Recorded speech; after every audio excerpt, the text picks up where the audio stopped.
Now, although focus is completely on the Wednesday game against PSG, there has been some latest breaking Arsenal news in terms of injuries, with that being Kai Havertz returning next week. Now, in this video, we're going to talk about exactly how he may play a big role towards the end of the season and why this is brilliant news for the club. So let's get into it. Now, like many of you, you're probably still on a fallout from the game against PSG, which I will say I don't think we played too bad in, but obviously that game against Wednesday is the one that we're all focused on, and with the return of Partey, that could be a different acquisition for Arsenal in that game. Now, in my opinion, Arsenal season really started to derail with the injuries that we had. It wasn't brilliant before, and we obviously had problems, but we are still a very competitive team that could win and would barely lose in many games. But since we got these injuries, it really made us struggle in the long run. Bukayo Saka and Odegaard were the first real two main ones to happen, but in my opinion, the Kai Havertz one was the one that changed it all. Not only is he probably one of the most important players within the squad from a pressing standpoint and being able to actually play striker, unlike a lot of other players, when he got injured while already having Jesus and Saka injured at the time, we basically were in a situation of panic, especially with Marino having to play up front at the time, which he has now looked to be quite good at. Now, a few weeks ago, it was reported that Kai Havertz may potentially be able to come back, but it didn't really seem very likely considering the injury that he had. And when we look at it, you can see he had a hamstring injury that he was actually out for 18 games so far and will probably be out for a next couple. And considering he had a torn hamstring where he needed surgery as well, which he got at the start of February, nevertheless, it is incredible to think that at the start of May, in just 3 months time, he has basically been able to recover in this time, which I do think deserves a lot of credit. Not only that, he has clearly been recovering in individual training for a while now, and he's actually been in it at the same time as Calafiori, which is kind of incredible to think the injury that he had compared to him. And there was a slight indication that he may be able to play towards this end of the season, which was very good. Now, the latest breaking news is that in today's press conference with Mikel Arteta before the game against Bournemouth, they asked him about if Havertz is actually able to play before the end of the season, and he said, "I think so. If everything goes the way it's going at the moment, he will have a chance to play a few games before the end of the season." Now, this is quite a damning quote, and I think it is quite a positive one. It shows that he is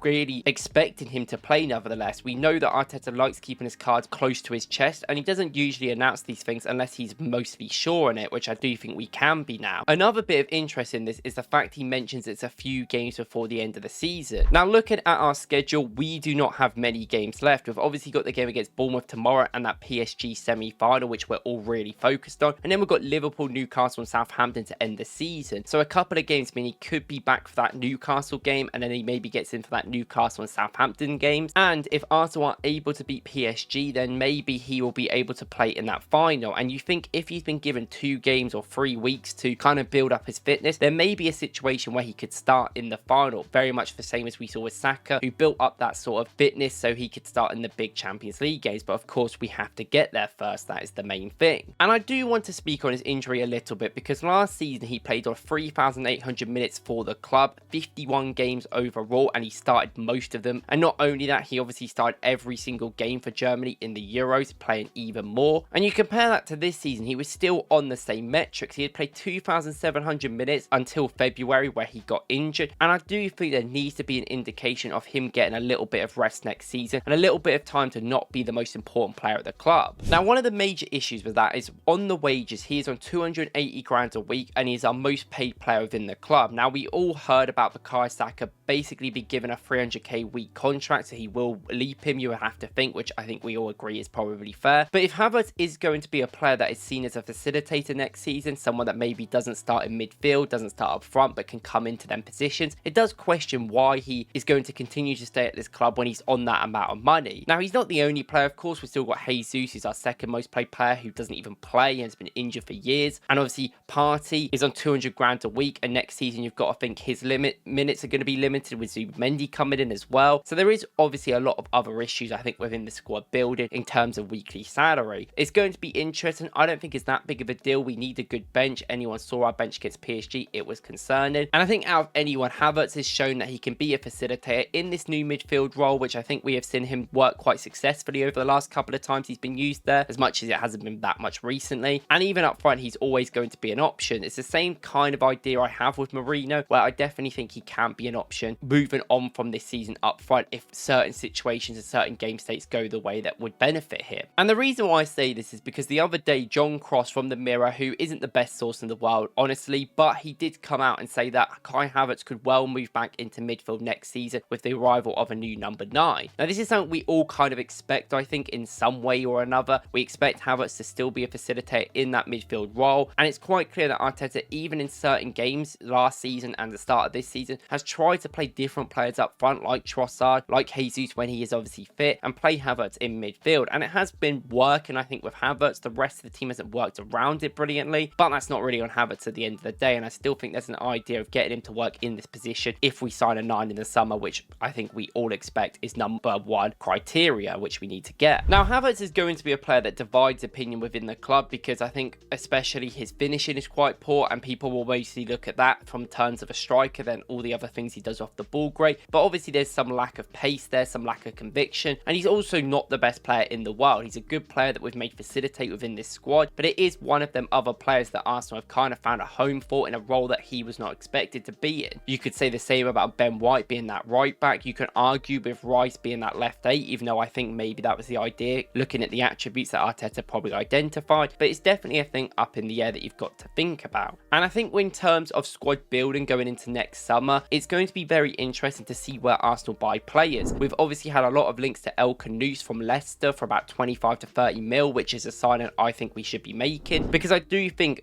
we can talk about Odegaard every day of the week and the issues around him, but I think Arsenal need different profiles. We need an attacking midfielder properly. We maybe need another defender in there as well.